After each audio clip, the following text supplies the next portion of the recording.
This is, I am speaking to you, that is also sound. If I didn't speak to you or you didn't read somewhere, if something is not written or spoken, how would you ever know what is to be done? How would you ever know there is a pathway? Therefore, the very first step is a spoken sound, which is Varnathmak. We call it Varnathmak Shabd, a Shabd that can be spoken and written. We start our process on the Surt Shabd Yoga from Varnathmak Shabd, which can be spoken. And that's why we use spoken language, written language, and that is where we start our progress on the spiritual path.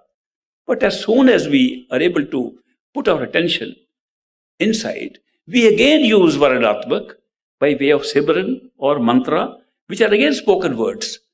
The spoken words take us to a point of concentration behind our eyes at the opening of the 10th door, or the door that opens to higher levels of consciousness, and there it ends.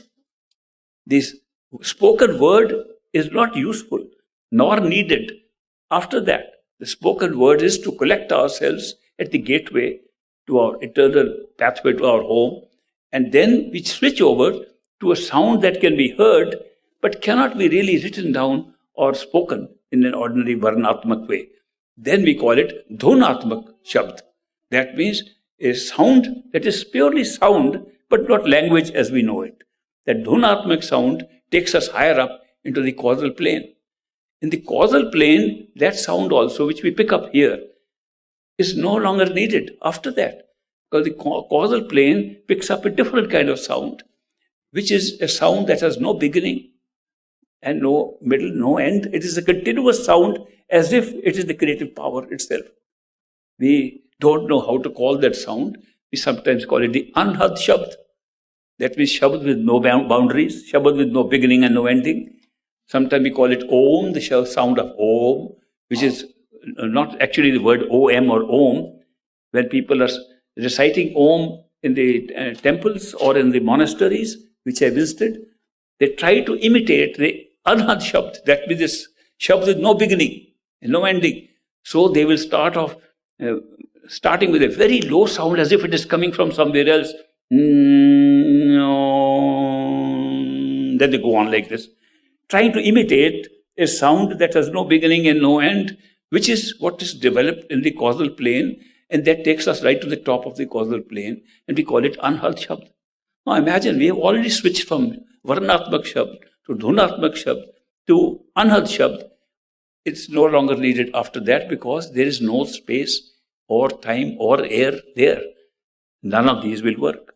Then we go to a Shabd which is merely a power, a creative power emanating directly from our soul, with no cover upon it, no mind, no senses, no body, pure naked soul. The eminence of the soul is called the Saar Shabd, or the Shabd that is expressing the totality of our own being. That means who we are. It tells us first time who we are. We say, know yourself. That's the first time that you can say, I've known myself. You know yourself, we call it beyond Brahm, beyond the creative power of these three worlds. We call it Par Brahm. Par Brahm, beyond Brahm. We say the Saar Shabd comes from Par Brahm. And from Par Brahm, it is still individuated state of a soul. We still feel we are one soul. There's so many souls, there are millions of souls, trillions of souls. And then we rise to the final stage through another kind of Shabd, which gives us the truth that there is no individuated soul. We are all participant in a single soul, in oneness. We are participating in totality of consciousness, and that's called the Sat Shabd, the true Shabd. The true Shabd means the true power that's creating even God, creating the Creator. That Sat Shabd is the one that ultimately we pick up. So when we say Surt Shabd Yoga, don't take the word Shabd to be merely a sound that we can hear. It's the whole creative power coming right from the top, from where all creation, everything began, where our totality exists, where there is no division, there are no two at all. That is the state when we get there by Sat Shabd. So the Surt Shabd Yoga takes you stage by stage through all these forms of Shabd and takes you to the top. That is why the Surt Shabd Yoga, which I finally found to be the most effective.